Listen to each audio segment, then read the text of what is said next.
Hey, Michael, how are you? Hi, Warren. I'm great. It's so good to see you. Thank you so much for coming on. For Pleasure. all of our listeners out there, this week we're sitting down with Michael Sharmon. He is an actor, a voice artist, a singer, a director, a script writer, a producer. He co-hosts his own podcast. I mean, there is the list is incredible, and you are I would say out of all the performers that I've worked with, you are probably the most hardworking and talented person I know. You're so committed to everything you do, and I just love it. And you're involved in so many productions as well. It's just fascinating. It's amazing. I love it. So I'm very happy to have you on. Oh, what a lovely introduction. Thank you. No problem at all.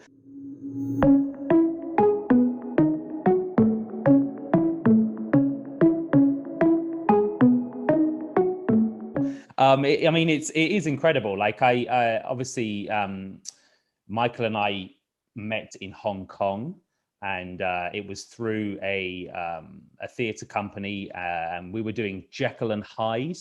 I believe that was the first show that we started working on together, and I hadn't worked for this theatre company before, so I didn't really know what to expect, and I remember you being such a supportive person within that environment, and obviously you were acting in it, and you had written large parts of the script as well, and you were always so complimentary and positive, and you were a great person to have around during that time. Yeah. Oh, well, it was a joy working with you on that and the other productions that we did afterwards. But Yeah. the first time that I saw you was actually on stage when you performed in Elephant Song. Hmm. And I had the pleasure of seeing you perform before I got to actually meet you. And I was blown away by your performance in that because from the minute you walked on stage, and there are a lot of actors who will be doing business on stage at the beginning of a play. And it's kind of very actorish, and it's like, I'm doing business now. And you walked on, and everything that you did was so authentic and so real. And so from the minute you walked on stage, I was impressed by just your energy and your performance, Wow. and loved your performance in the show as well. So I was really excited when we actually got to work together in Jekyll and Hyde, because I'd already seen you perform, was already an admirer of you. So it was Oh, great to finally get to work together. thank you so much. I really appreciate that, and yeah, I really enjoyed that show. It was a brilliant play, actually, and the character Mm. was, I really enjoyed playing that particular character, and I got to work with a young actor called Luke Lampard, who is based in the UK, and he came over to Hong Kong for that production, and it was directed by Candice Moore, who is a very close friend of yours, who is also going to come onto the Ah, podcast during this season. So that's really exciting as well. And I think, yeah, it was a brilliant piece to be involved with. And I think it was actually my first. I think it was actually my first show that I did in Hong Kong, like wow. proper theatre show, like in front of an audience and such. I think I'd done some sort of teaching bits and drama Right. within school environments, but yeah, like a proper show. I think that was the first one, and yeah, I loved it. But thank you for that. I Oh, appreciate it. amazing. Yeah, and as Michael said, we then went on and we did the Count of Monte Cristo together, and then you directed Pygmalion, which I was in, which was I Which really you were amazing in as thank you, Henry Higgins. thank you. And I was so lucky because it was just such an incredible group with Candice Moore being in that Yeah, as well, yeah, Naomi Lawrence, yeah, Scott. So it was just a joy, that yeah, production. It was just wonderful. yeah. It really And was. Dom, Dom Yeah, of course, Dom. Yeah, and Barry, and there was and so much. Barry. Yeah. Yeah, so much ability in that cast, and it was just a real shame that we couldn't perform it for longer. I'm still like well, I'm ready to go. I think I still kind of know the lines. You just give me the call Well, and I'll never be say there. never. Yeah. Michael is involved in so many different things, and yeah, we got to know each other in Hong Kong. And you've been in Hong Kong for how long now? You know, I was just working it out before the interview because I thought I need to know these things. So Right. I actually came to Hong Kong in 2009. Okay. So this year will be, in August, will be my 12th year in Hong Wow. Kong. Wow, Yes. that's amazing. And you came in from Melbourne, is that right, in Australia?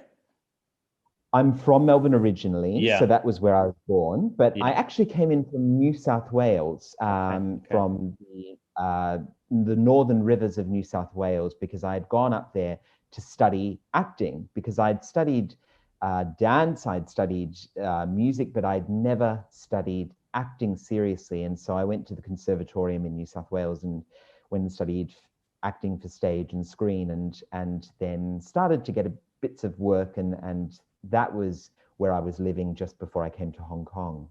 Wow.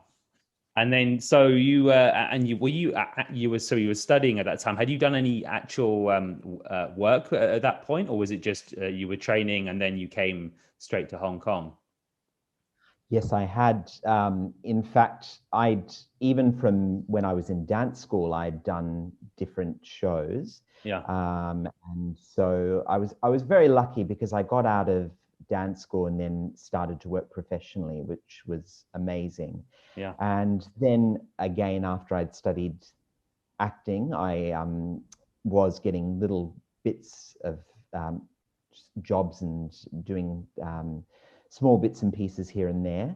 And also I got to direct my first show as well. So that was amazing to do that, because it was something that I'd never thought of about directing. Like, I'd always wanted to be a performer, but Yeah. had never seen myself venturing into that direction or actually working as a director. And so that was amazing. And so then I knew I wanted to do more of that as well in Yeah. the future.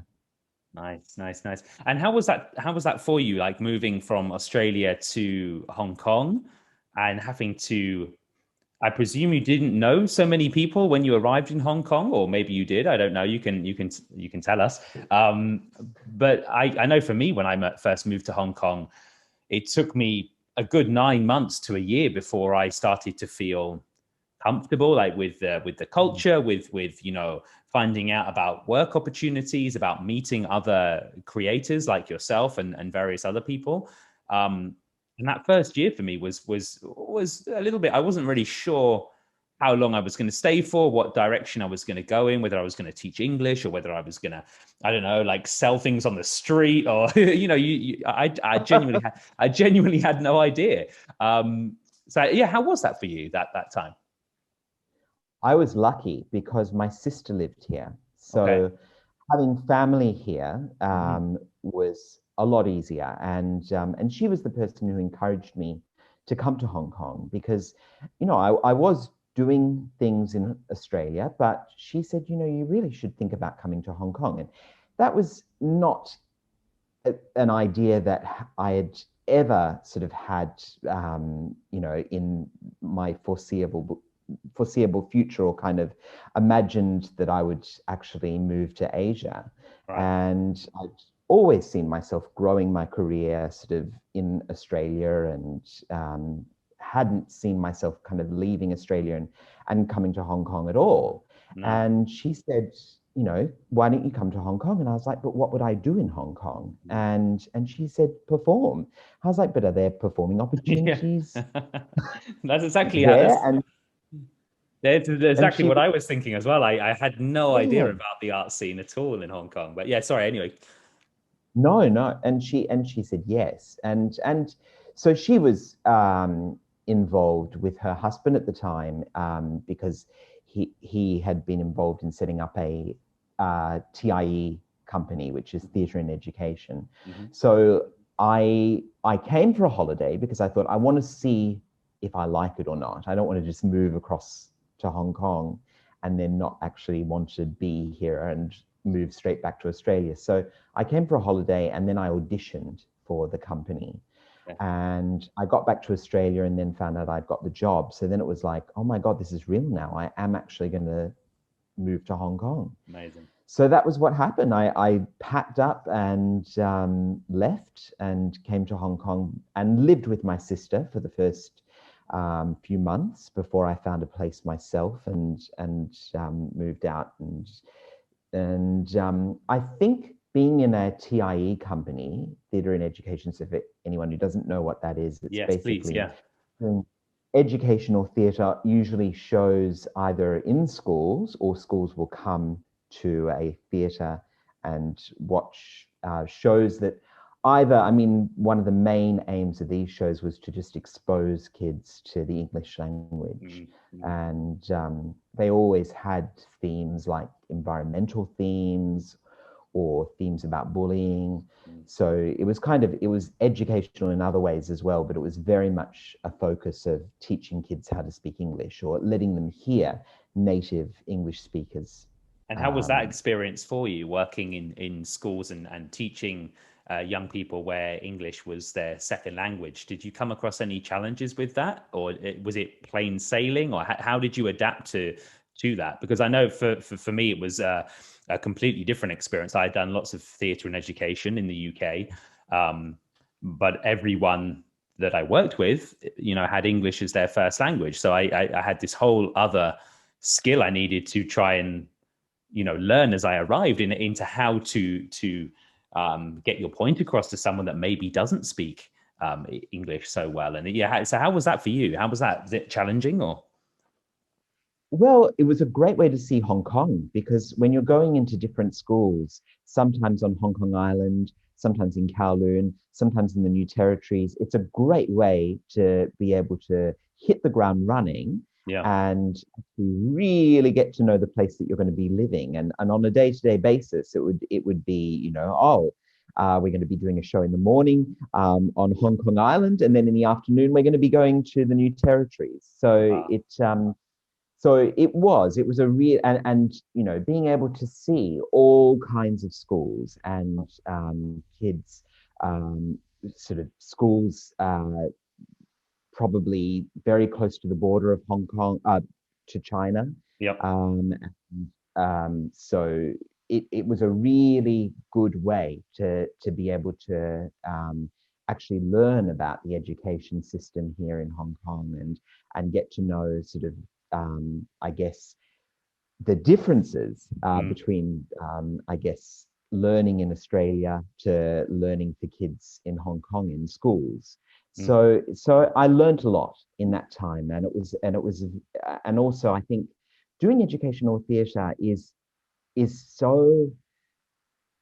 such a great way as well to just be thrown in the deep end for any performer, because kids are so honest that you straight away if they like what you're doing, if they don't like what you're doing, they let you know. Absolutely. So it's a great way. You very, very quickly leave your ego at the door. So having not done that before, I found that was just such a fantastic learning process, learning experience. And I would highly recommend that to any performers.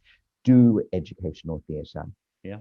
Absolutely. And I think it strengthens you as a performer, but also as a person, and it gives you new skills, to educate and to train other people, which you can then also take into other different types of jobs as well. So I would totally agree with that. It's I've done quite a bit of it, and I do really enjoy it. And you get such a lovely feeling when you see, young people come in and they get really into a show, and then, they get so immersed in the workshops, and you can see them just really taking on everything. It's a brilliant way to teach young people certain skills, and sometimes they don't even think they know that they are necessarily learning. It's just happening, and it's fun, and it's organic, and it's brilliant.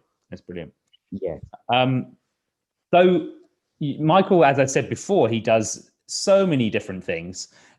He's covered every single genre, I think, in the creative world. It's incredible. Which do you have a preference over one or the other? Directing, acting, writing, producing? What do you have? Because he's a singer as well. A very good singer.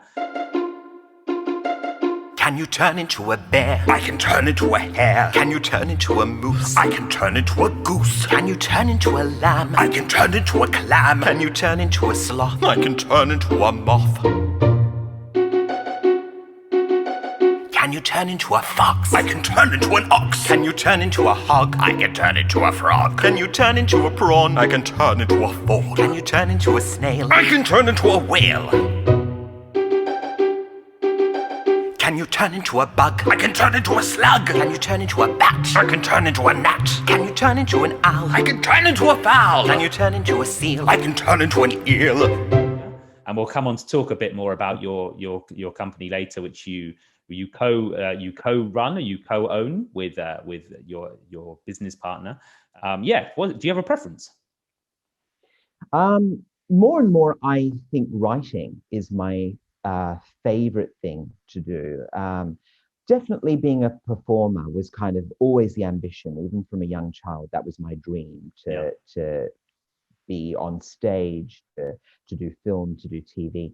But the more I write, the more I just get so much fulfillment, so much satisfaction out of doing it. And I think with the pandemic, it's also been great because not being able to be on a stage, not being able to be performing regularly, although I've done little bits and pieces, doing the writing has been a great way to still be able to do what I love. So I'd say writing. Wow. Okay. Nice. That's an area that I have not done so much in, but it is an area that I would like to do more of. I am very intrigued by that genre, but I haven't really.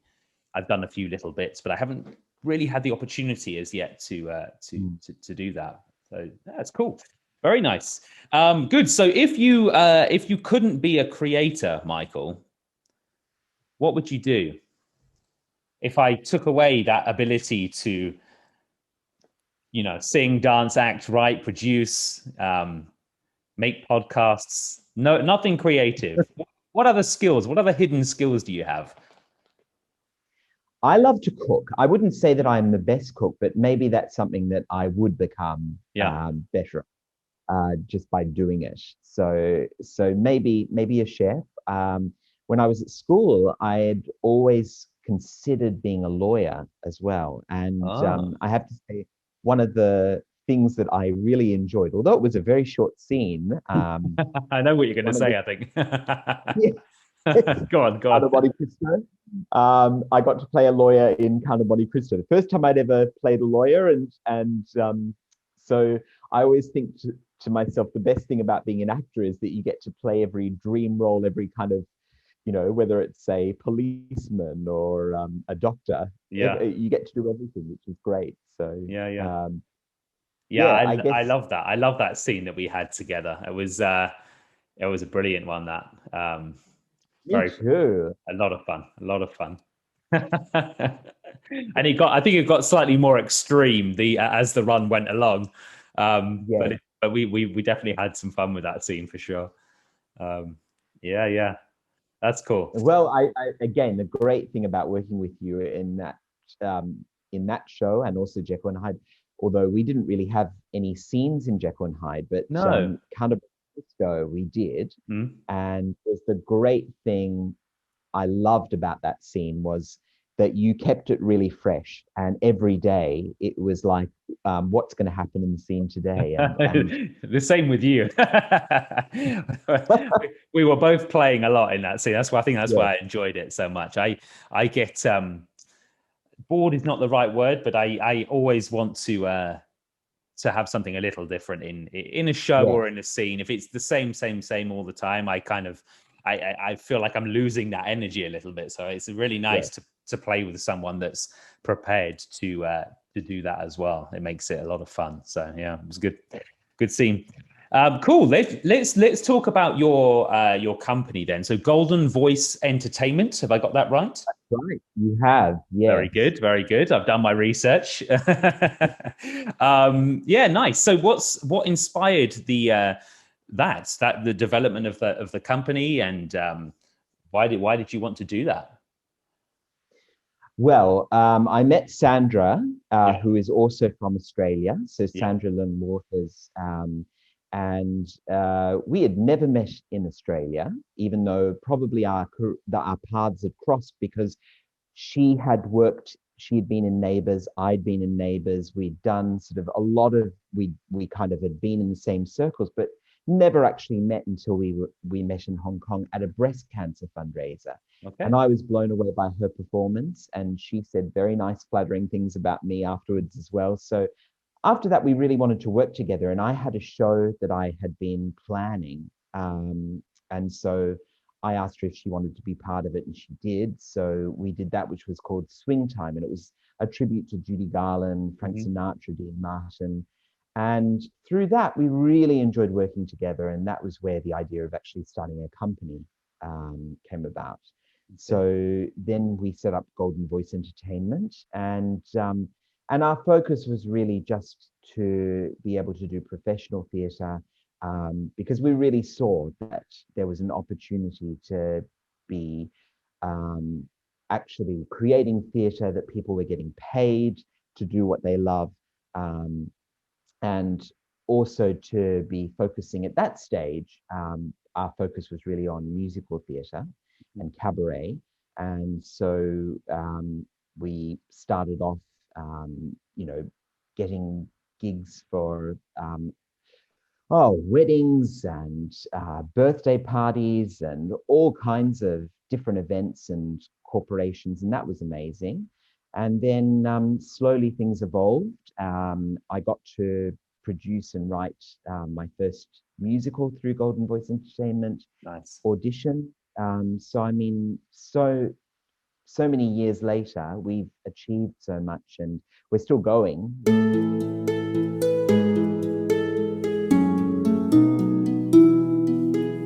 All I ever need is the sound of the sea. When I'm on the sea, I'm as free as can be. Nothing can compare to the sound of the sea. Makes me feel alive, as happy as can be. Makes me feel alive when I'm on the sea. We have lots of exciting things in the pipeline as well that we're planning as well. Amazing. I've actually heard Sandra sing as well. She has an incredible singing voice. It really is very, very impressive. And I've not actually met Sandra, which... Oh, really? I've never actually met her, no, which is unusual because it's in Hong Kong. You sort of you tend to see you bump into artists and creators quite a lot because it's there's quite a few of us, but it's not this sprawling market like it is in other big countries around the world. But there's still plenty of performance and creation happening there. And but yeah, no, I've never actually met her face to face. I've obviously followed what she's doing and what you've been doing, and but yeah, I came across her voice online, and I was like, wow, yeah, she's classically trained, I presume, or not?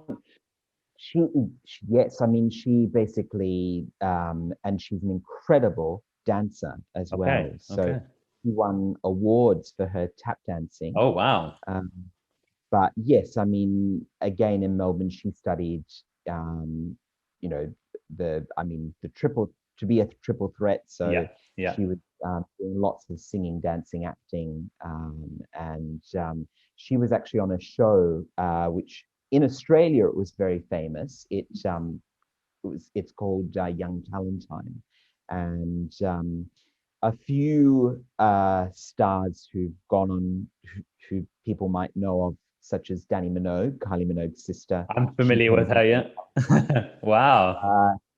Tina Arena, another singer who came from Young Talentine. So in Australia, it was huge. And so to have started off in a show like that, certainly that gave you some street cred.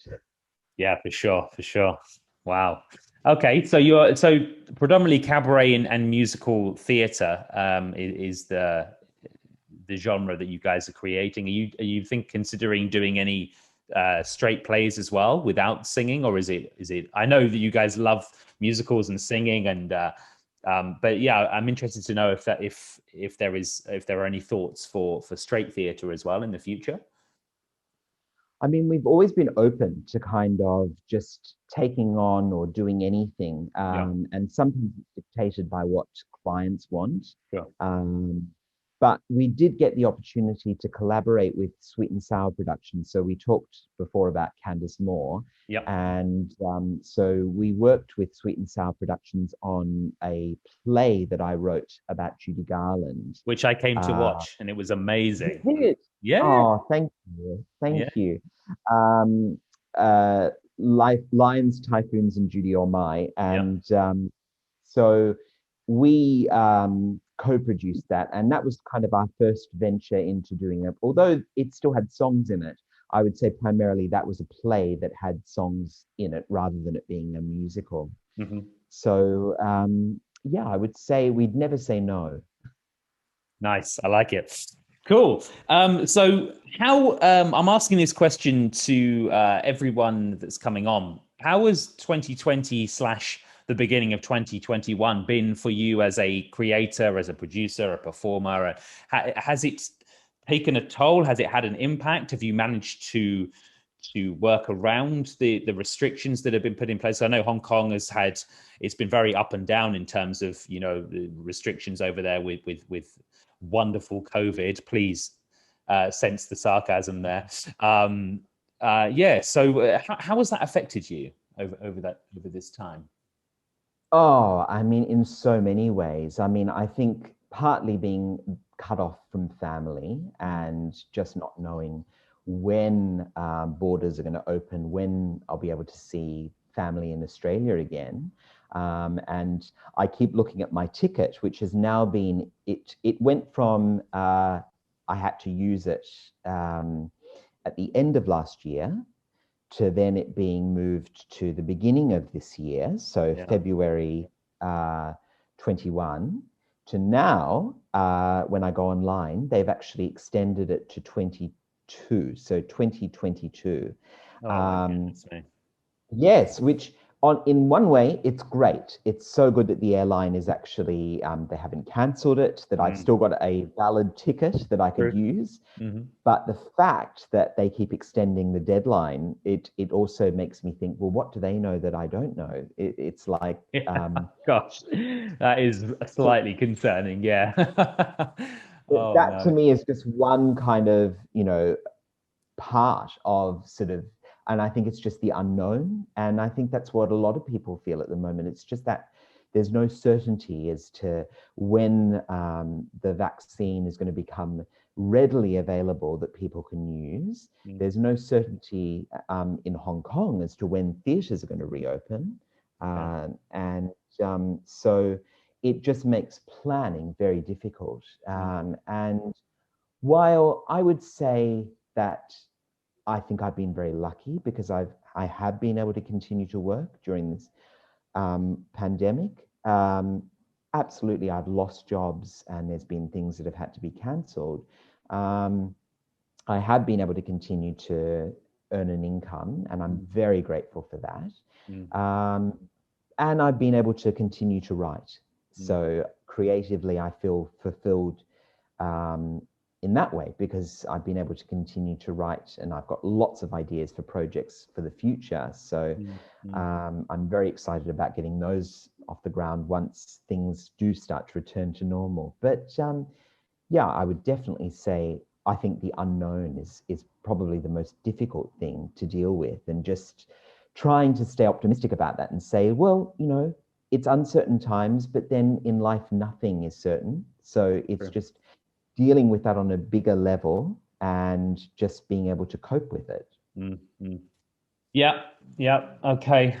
And have you been able to take some of your work on? We're going to come on to talk about your podcast very shortly, but aside from that, have you been able to do any other work online? Have you been able to tailor Golden Voice Entertainment and the work that you're doing? Have you been able to put that online and actually run shows or songs or training, teaching through that? Yes. So with Golden Voice Entertainment, we did our first live show. I love to be down on the beach. What shall we do down on the beach? Swim in the sea, Lay in the sun, lie in the sand and have lots of fun. we're going to walk on the seashore. Breathe in the smells We'll make a sandcastle. and look for some shells. I love to be down on the beach. What shall we do down on the beach? Swim in the sea, Play in the sun, lie in the sand and have lots of fun. Down on the beach we'll have lots of fun. Good. Well, it sounds like you're still being very proactive as always, and you're still busy and working a lot. And you made your again with Sandra. You've created a podcast. That was done during COVID times, during 2020, or did you start that before? When did you begin that journey? No, that really did start during COVID, and Yeah. it's been an amazing experience doing that because we've both learned so much about the world of podcasts. Yeah. And so, yes, we pretty much started seriously working on it after Chinese New Year in 2020, and having discussions about what that podcast would be and how it would look and how it would sound. And then we just jumped straight in and started to I started to write it, and then we jumped into the recording studio because fortunately recording studios were still open. That's cool. And we were able to record the songs for it, and slowly work at putting together 2 seasons of podcasts, which Amazing. was very, very exciting. Yeah, that's so cool. And what's for our listeners out there? Can you tell us what the podcast is about? And yeah, give us a little intro on your podcast for those that are looking for a new creative podcast that's out there. I've listened to some of it and it's really cool. But yeah, what's it about? So it's called Musical Storytime, and basically we feature fairy tales and also Aesop's fables. Mm-hmm. So each episode has a story. For show and tell one day at school, I had some news that was really cool. I walked to the front of assembly as everyone clapped and cheered for me. In a very loud voice, as everyone stared, I said, "My grandma wets the bed." Well, you could have heard a pin drop. The headmaster tried to mask a cough. I was put in detention that day after school and was told that such lies was breaking school rules. When Mum heard, she thought I'd lost my head. "Why would you say your Nan wets the bed?" She was so upset. We drove over to Nan's to get to the source of where the story began. Games and activities for the kids, like at Christmas time, we presented Hansel and Gretel, and then we every episode we've got a free activity pack as well. So if you go onto Golden Voice Asia, then we have our blog page, and you can download the free activity packs and listen to the podcasts as well. And so each activity pack has different, we've got mazes, and we've got colouring in pictures, and questions for the kids about the episode and what they're learning and what we've covered. But also we, in that particular episode of Hansel and Gretel, we gave them all of the instructions on how to build their own gingerbread house. Oh, that's brilliant. Love that. Yes. Love that. So much fun. Nice. Good. So musical story time, songs, fairy tales. There's learning worksheets you can use. It sounds awesome. All round entertainment and education. That's what we like. Okay, good. Let's jump forwards. Well, actually, I just want to ask you one more question on that. Have you faced Sure. any challenges with hosting and producing the podcast? Like trying to learn new skills. I don't know if you are particularly tech savvy, but I know that I wasn't. And for me, I had a bit of a journey in trying to, as you probably spotted earlier, trying to make sure everything is working okay, and all the post-production that you have to do. And how has that been for you? And obviously you're working with somebody else as well. So you have to communicate with your partner and make sure that they're okay with what's going out. And, how was that? Oh, it's definitely presented challenges. I mean, I think just from when you are in your own flat or home and then somebody is drilling next door to you. And so it's like, well, we're not going to be able to work today because there's too much noise. So trying to time it around when your apartment is the most quiet so that you can not have noise interference. And these are all things that you just don't expect. Or if you're going on a stage in a theatre, that's not something you're going to have to think about necessarily. But it is something that you have to think about when you're working from home. If you've got noisy neighbors, or there's renovations happening, or noisy trappic outside. So, that just reminded me of an experience I had again with Candice. She's getting a lot of mentions on this week's episode. But we were doing I believe it was Baskerville, Sherlock Holmes Baskerville, and we got through the whole entire show absolutely no problems. And then my very last monologue, which is quite a long one, and it sort of wraps everything up and concludes the whole story. We were playing at the Hong Kong Fringe Club, which is, for those that haven't been to Hong Kong, it's sort of smack bang in the middle of central. It's a very trendy part of the city. But they have occasionally they have live bands on also taking place during that time. So we had on, I think it was only one time, maybe twice, I can't remember now.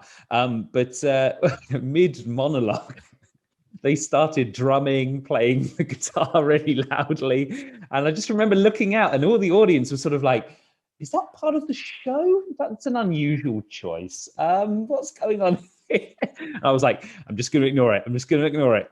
Keep thinking about what you need to say," and sort of just like powered through the monologue. But you just never know, and that's the beauty of theatre and performance. You're always on your toes.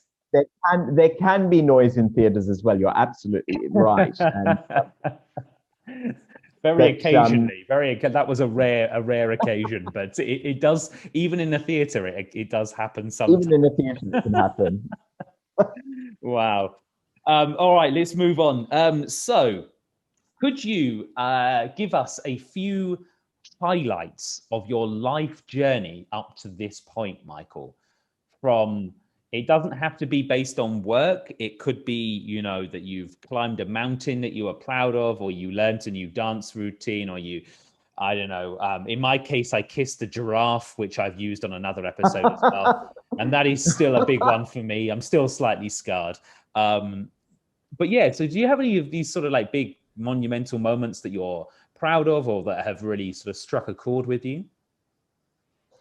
I think certainly one highlight was getting my first paid job after I finished dance school.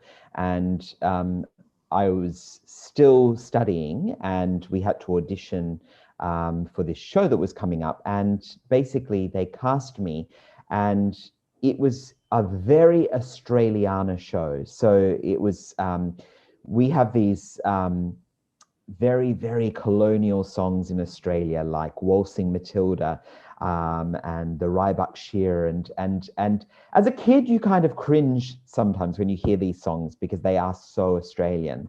Right. And I got cast to be in this show, and I was representing Victoria. There was like 3 of us from Melbourne, 3 of us from Sydney, 3 of us from Adelaide. So it was very exciting. They flew us to Sydney to rehearse and put us up in a nice hotel. So it was I'll never forget it because it was the first thing I did, and also because they looked after us so well, and I just felt so spoiled. being able to do it. And also because, you know, we were really kind of told that we were representing our state.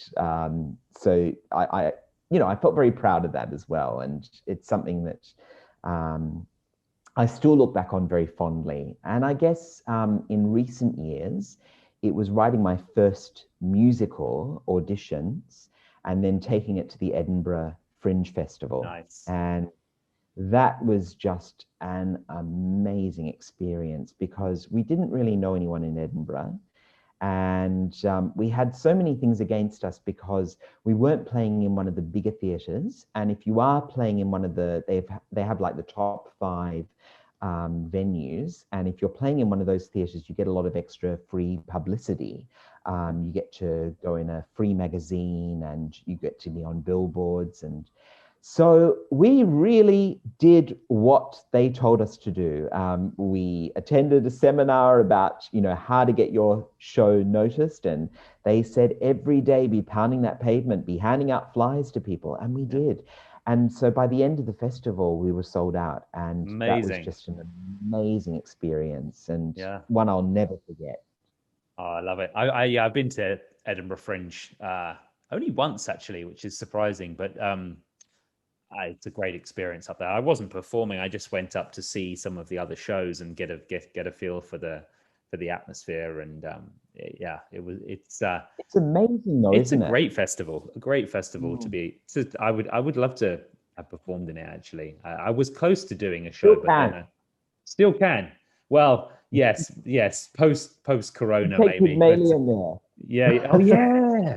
That's a great idea. Let's do it. It's easier for me to get there than for you right now. So that's no problem for me. It's only about an hour away.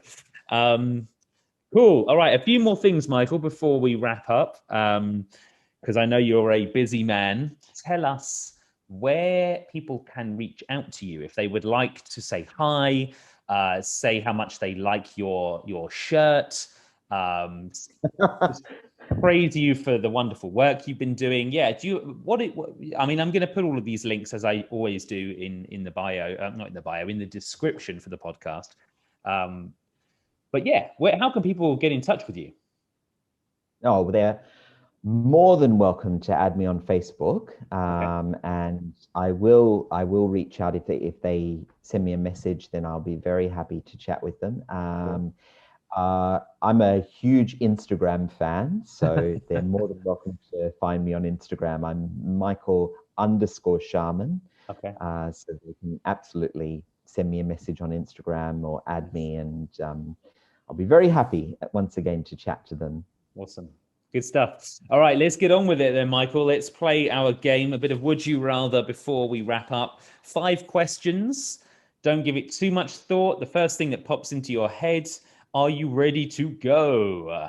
I'm ready. Awesome. I'm thinking about doing a game show host voice, but maybe it's too much. I don't know. Fabulous. Do it. All right. Number 1. Would you rather end hunger or hatred? Hatred, because I think sometimes hunger comes from hatred. Interesting. I like your thinking there. Number 2. Would you rather go without TV or junk food the rest of your life? Probably I could live without junk food because I actually, I never have McDonald's, and I tend to, food is something that I do spend a lot of money on. It's like my real indulgence. So I'm quite happy to eat well. I would say. Okay. Good. All right. Number 3. Would you rather spend 20 years in prison and be exonerated as innocent, or be put away for 4 years despite your innocence and be considered guilty forever? 4 years, because I mean, even if you're exonerated and you get out of and you're in prison for 60 years, it's like there are always going to be people who are going to think you're guilty. Yeah. So you can't win either way. At least 4 years you can be out there and still doing stuff. True. Yep. I love the attention to detail here, Michael. It's wonderful. Good stuff. You're really thinking this through, which is nice. Number 4, would you rather be fluent in all languages or be a master of every musical instrument? Oh, as an artist, I would definitely say master of every musical instrument. I mean, okay, very good, very goodness, good. I could do my own compositions if I could play every musical instrument. That would be amazing. That would be cool, right? All right, last but not least, number 5. Would you rather sing a song in front of complete strangers or your closest friends? It's always harder singing in front of friends. So I would definitely go for the strangers. Very good, very good. I love it. It just rolled off your tongue. Wonderful stuff. All right, before we finish, Michael, can we get Michael Sharmon's final thoughts for the day? In your case, it's like, what time is it now? Around 6 o'clock in the evening? It is, yeah. Yeah. Okay. Well, for me, I've still got the whole day to go. So if you can inspire me and other people over this side of the world or everywhere really, but final thoughts. It doesn't have to be about work. It can be life, attitudes, something inspiring and uplifting, please. That would be wonderful. I think that something that I have learned, or something that I am finding more and more helps me in life, is to not run away from things that I don't want to do. And I've found that some of the most enjoyable and the best experiences in my life have been the things that I haven't wanted to do. And they have been the things that have taught me the most, and that I think as a person, I've got the most out of. So I would say everyone should embrace the challenges that life sets you. Don't run away from them, because sometimes they can be the best experiences of your life. Wow, let's leave it there, ladies and gentlemen. What a fabulous, fabulous final thought from Michael Sharmon. Thank you so much for joining me today, and everyone else that's listening. It's been it's an absolute pleasure. Yeah, I've really enjoyed it. It's nice to see you again. It's been a while. It's been a while. I need to get back to Hong Kong and come and hang out with you, go for a coffee or something. That'd be nice. Yes, and then I can introduce you to Sandra as well. Yes, we can actually meet. That would be cool. All right, Michael, have a lovely evening.